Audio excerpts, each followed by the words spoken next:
ইরানের প্রেসিডেন্ট ইব্রাহিম রাইসির মৃত্যুর পর অনেক ধরনের প্রশ্নই ঘুরপাক খাচ্ছে সকলের মনে।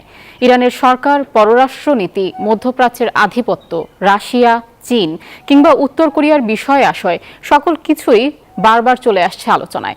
তবে সবকিছু ছাপিয়ে মাথা চাড়া দিয়ে উঠছে আরেক প্রশ্ন, কে হতে পারেন ইরানের পরবর্তী সর্বোচ্চ নেতা? আয়াতুল্লাহ খামেনির পর সর্বোচ্চ ধর্মীয় নেতার পদে ইব্রাহিম রাইসি যাবেন বলে দৃঢ়ভাবে ধারণা করা হচ্ছিল।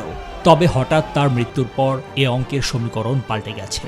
খামেনির ছেলে মোজতবা খামেনি হবেন পরবর্তী সর্বোচ্চ নেতা, এমনটাই এখন ধারণা করছেন অনেকেই।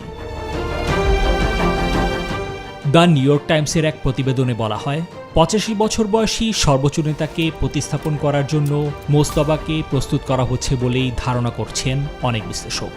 মোজতবা খামেনি তার বাবার সম্ভাব্য উত্তরসূরি বলে গুঞ্জন শোনা যাচ্ছিল দীর্ঘদিন ধরেই। রাইসির মৃত্যুতে যেন সহজ হয়ে উঠেছে মোজতবার পথ। এ ব্যাপারে মন্তব্য করলেন সাউথ ক্যারোলাইনার ক্লেমসন ইউনিভার্সিটির অধ্যাপক আরাশ আজিজি।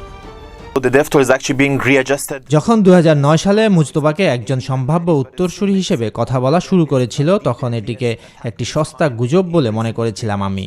কিন্তু আর নেই সেই ধারণা। এটা এখন খুব স্পষ্ট যে একজন অসাধারণ ব্যক্তিত্ব তিনি।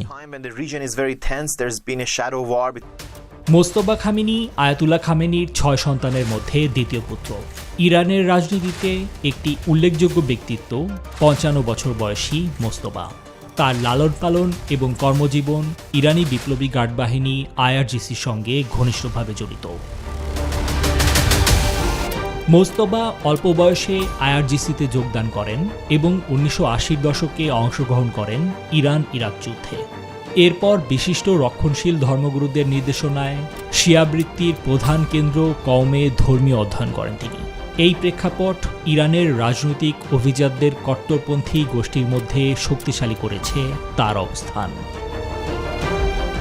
নিবির আমিন, নিউজ 24।